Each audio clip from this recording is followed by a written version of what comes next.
Ontem, o Chris Weidman divulgou aí nas suas redes sociais o seu raio-x da fratura que ele sofreu no último UFC.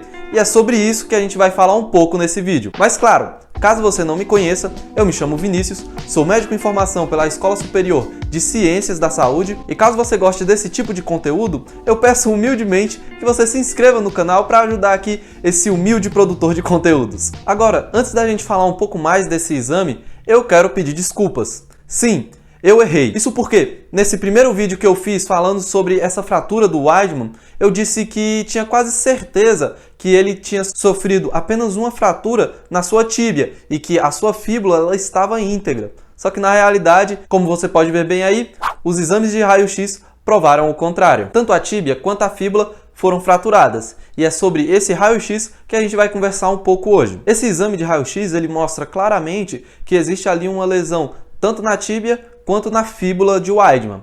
Além disso, a gente vê esse R aí, que nada mais é do que right, indicando que é a região direita, isso é, a perna direita de Weidman que foi fraturada. Só que agora eu quero que você preste bastante atenção nessa região que eu estou dando um zoom aí para você. Você percebe que a fíbula ela está mais deslocada para a região medial, enquanto que a tíbia ela está mais deslocada para a região lateral do corpo. Essas referências que eu falei, elas estão relacionadas à anatomia do corpo humano, como você pode ver nessa figura aí. E por que essa informação ela é tão importante? Então, gente, é porque a dinâmica dessa fratura faz toda a diferença para a gente não presenciar aí uma fratura exposta em rede nacional, em Full HD, para mais de 180 países. Quando você tem uma fratura que ocorre de maneira oposta a isso que eu falei, por exemplo, quando a tíbia, ela, em vez de ir para a região lateral do corpo, ela ir mais para a região medial, cerca de 90% das vezes que isso acontece, a gente presencia uma fratura exposta. Isso porque quando a tíbia ela puxa para a região medial do corpo, a pele ela fica bem mais suscetível a rasgar. E por isso que, na maioria das vezes que isso acontece, a gente presencia uma fratura exposta. Não acredita em mim? Então joga aí no Google fratura exposta de tíbia, que você vai ver que 90% das vezes a tíbia está deslocada para fora do eixo do corpo humano. Além disso, quando o Weidman ele chuta a perna do Uriah Hall, ele faz um recuo com a perna. Mesmo que inconscientemente, esse recuo ajuda bastante para evitar que haja uma fratura exposta. Mas isso eu vou explicar um pouquinho mais tarde, beleza? Voltando agora para o raio-x, você percebe que a tíbia dele tem a haste intramedular, que eu comentei bastante no vídeo anterior, e ao lado dela você tem a fíbula, que está fraturada, porém ela não tem nenhuma haste. Por que você acha que ela não tem nenhuma haste? Opção A, porque não precisa. Opção B, porque os cirurgiões esqueceram. Opção C, porque é melhor você fazer separadamente esses procedimentos em vez de uma cirurgia por completo. Ou opção D, porque eles utilizaram ali uma cola cirúrgica e ela é bem mais eficiente do que a haste nesse osso. E aí, qual que você acha? C. C?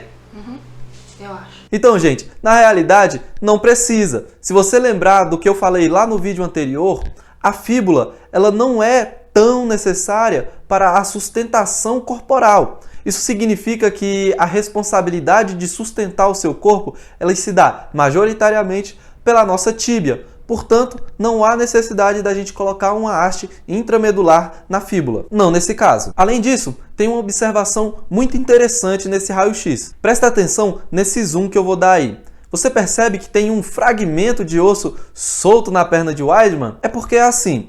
As fraturas elas são bastante estudadas aí no meio acadêmico. E baseado nesses estudos, a gente consegue classificar diversas fraturas dependendo da mecânica que aconteceu ela. Então a gente tem fraturas simples, fraturas complexas, fraturas em cunha, fraturas diagonais, fraturas oblíquas, enfim, é um universo de fraturas que tem só de osso, até porque existem diversas variações de ossos e cada variação de osso tem uma variação de fratura. Então eu não vou entrar muito nesses detalhes, até porque senão a gente ia ficar aqui só meia hora falando de osso e eu acho que o objetivo do vídeo não é esse. Mas voltando para a fratura do Weidman, existe uma coisa muito interessante aqui. Como eu tinha falado para vocês, existem diversas classificações para as fraturas e, acredite se quiser, essa fratura do Weidman ela é classificada como fratura asa de borboleta ou fratura de borboleta, porque acredite se quiser, o cara que estava nomeando isso daí, ele acreditou que esse tipo de fratura parecia com a asa de borboleta. Mas dá uma olhada em como que ela acontece.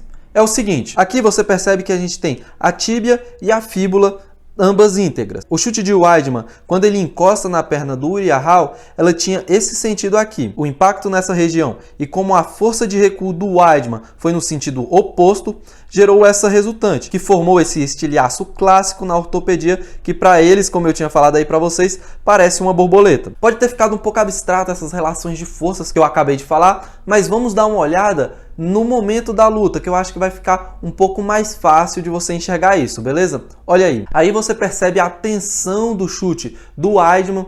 Além disso, você vê o sentido da força do pé dele em direção ao corpo do Uriah Hall.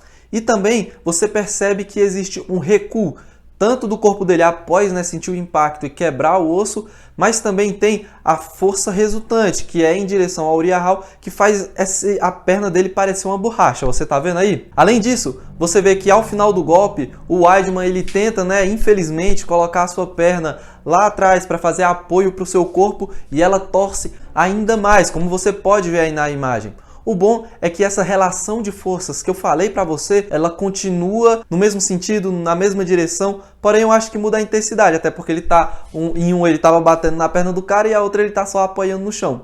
E isso favoreceu para que não acontecesse uma fratura exposta, até porque se o sentido tivesse sido alterado, isso é, o pé dele, em vez de ter ido para fora, tivesse entrado, aí certamente a gente teria uma fratura exposta. Também você consegue ver, dentro da haste intramedular, você vê os parafusos que eu falei para você, que vai pregando a haste no osso para deixar ali a integridade estrutural preservada. Eu acho que houve um equívoco meu, porque eu também acreditei que iriam ser colocados diversos pinos em todo o corpo da tíbia, porém os cirurgiões optaram por colocar apenas alguns pinos ali nas extremidades da haste, que seria suficiente. Então vale aí mais esse detalhe. Então é isso, gente. Eu espero que vocês tenham gostado desse vídeo e também espero que esse assunto ele não esteja tão saturado ao ponto desse vídeo não ficar muito relevante e se tornar chato. Um abraço e até a próxima.